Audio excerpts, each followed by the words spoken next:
With Dillinger's death, the public enemy #1 slot was soon filled by Lester M. Gillis, alias Babyface Nelson. Babyface was born Lester M. Gillis on December 6, 1908, in Chicago, Illinois. He roamed the Chicago streets with a gang of juvenile hoodlums during his early teens. And by the age of 14, he was an accomplished car thief and had been dubbed Babyface by members of his gang due to his juvenile appearance. Nelson's early criminal career included stealing tires, running stills, bootlegging, and armed robbery. In April 1934, Nelson, Helen Gillis, and John Paul Chase went to Chicago, Illinois, where they joined the Dillinger Gang. Inspector Samuel P. Calley of the FBI's Chicago office had been assigned to search for Nelson. On November 27, 1934, Calley received word that Nelson had been seen driving a stolen car. 2 special agents spotted the vehicle near Barrington, Illinois. Nelson brought his car around behind the agents, and Chase fired 5 rounds from an automatic rifle into the agent's car. One of the agents returned fire, and 1 shot pierced the radiator of Nelson's car, partially disabling it. Inspector Calley and Special Agent Herman Edward Hollis approached in another vehicle and began pursuing Nelson and Chase. Suddenly, Nelson veered off Northwest Highway at the entrance to the Northside Park in Barrington, Illinois, and stopped. Before Calley and Hollis could get out of their car, Nelson and Chase began firing automatic weapons at them. Special Agent Hollis was killed during the gun battle, which lasted only 4 or 5 minutes. Inspector Calley, mortally wounded, died early the next morning. Nelson, also critically injured, was helped into Calley's automobile by Chase. Helen Gillis had been lying in a field during the battle. She jumped into the government vehicle as Chase was driving it away. Babyface Nelson died about 8 o'clock that evening. In response to an anonymous telephone call, FBI agents found his body the next day near Niles Center, Illinois cemetery. Bonnie Parker and Clyde Champion Barrow met in Texas in January 1930. At the time, Bonnie was 19 and married to an imprisoned murderer. Clyde was 21 and unmarried. Soon after, he was arrested for burglary and sent to jail. He escaped using a gun that Bonnie had smuggled to him and was recaptured and sent back to prison. Clyde was paroled in February 1932, rejoined Bonnie, and resumed his life of crime. Ivan M. Buck Barrow, brother of Clyde, was released from the Texas State Prison on March 23, 1933, having been granted a full pardon by the governor. He quickly joined Clyde, bringing his wife, Blanche, so the group now numbered 5 persons. This gang embarked upon a series of bold robberies, which made headlines across the country. They escaped capture in various encounters with the law. However, their activities made law enforcement efforts to apprehend them even more intense. During a shootout with police in Iowa on July 29, 1933, Buck Barrow was fatally wounded and Blanche was captured. Bonnie and Clyde went on together. The FBI and local law enforcement authorities in Louisiana and Texas concentrated on apprehending Bonnie and Clyde, whom they strongly believed to be in the area.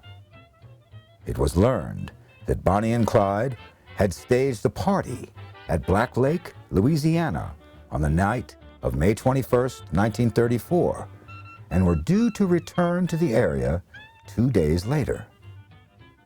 Before dawn, on May 23, 1934, a posse composed of police officers from Louisiana and Texas, including Texas Ranger Frank Hamer, concealed themselves in bushes along the highway near Sales, Louisiana. In the early daylight, Bonnie and Clyde appeared in an automobile, and when they attempted to drive away, the officers opened fire.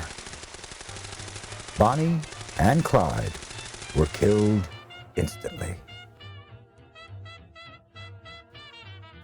On the morning of June 17, 1933, a mass murder committed in front of Union Railway Station in Kansas City, Missouri, shocked the American public into a new consciousness of the serious crime problems in the nation. The killings that took the lives of 4 peace officers and their prisoner are now known as the Kansas City Massacre. The Kansas City Massacre involved the attempt by Charles Arthur Pretty Boy Floyd, Vernon Miller, and Adam Ricchetti to free their friend Frank Nash, a federal prisoner. The 3 survivors, Agents Smith and Lackey, and Special Agent in Charge, Federley, reported that the assault lasted possibly 30 seconds. They were uncertain if 3 or 4 gunmen had staged the assault. From their account, it was apparent that 2 Kansas City police officers were killed immediately, followed seconds later by Frank Nash and Chief Reed, and then by Agent Caffrey, who was taken to a hospital and pronounced dead on arrival. For the next year, Floyd and Ricchetti traveled the country on the lam with their girlfriends.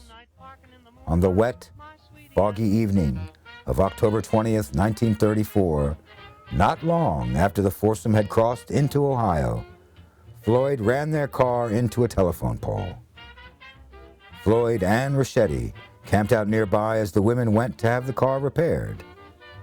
The men were eventually spotted, and law enforcement was called. Ricchetti was soon captured, but Floyd ran off on foot. Fleeing the pursuing officers, Floyd zigzagged across a farm towards a group of trees. All 8 law enforcement officers followed, calling on him to stop. As Floyd looked over his shoulder to see the pursuit, gunfire rang out. "I'm done for. You hit me twice." Floyd fell. As he lay dying, Floyd was questioned. He admitted his identity, but little else. He slipped into unconsciousness and died soon after.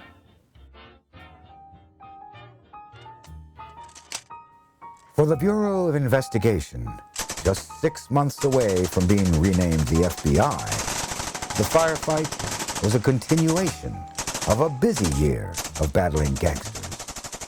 In 1934, notorious public enemies like John Dillinger, Pretty Boy Floyd, and Babyface Nelson had fallen at the hands of Bureau agents. Heading into 1935, the top priority was to put a dangerous gang, led by the wily Alvin Creepy Karpus and a pair of Barker brothers, out of business. The gang got the Bureau's attention through 2 high-profile kidnappings. The second targeted a wealthy banker named Edward George Bremer, Jr., who was snatched in St. Paul, Minnesota on January 17, 1934. Bremer was released 3 weeks later after his family paid $200,000 in ransom. Although he couldn't identify the culprits, Bremer provided many clues. A key break came when the fingerprint of Arthur Doc Barker, a known criminal, turned up on an empty gas can found by a local police officer along the kidnapping route. Soon, a number of Barker's Confederates, including his brother Fred Carpus, Harry Campbell, Fred Getz, Russell Gibson, Volney Davis, and others were linked to the crime. The hunt was on, but the gang had a head start. They had split up and began crisscrossing the country, with even some fleeing to Cuba. 3 went as far as to undergo backroom plastic surgeries to conceal their fingerprints and identities. Others passed the ransom loot back and forth and looked for ways to launder the bills. In late September, Fred Barker and Campbell registered under fake names at the El Commodore Hotel in Miami.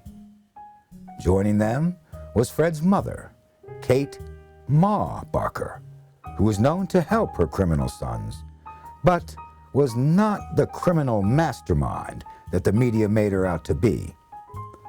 Carpus had stated,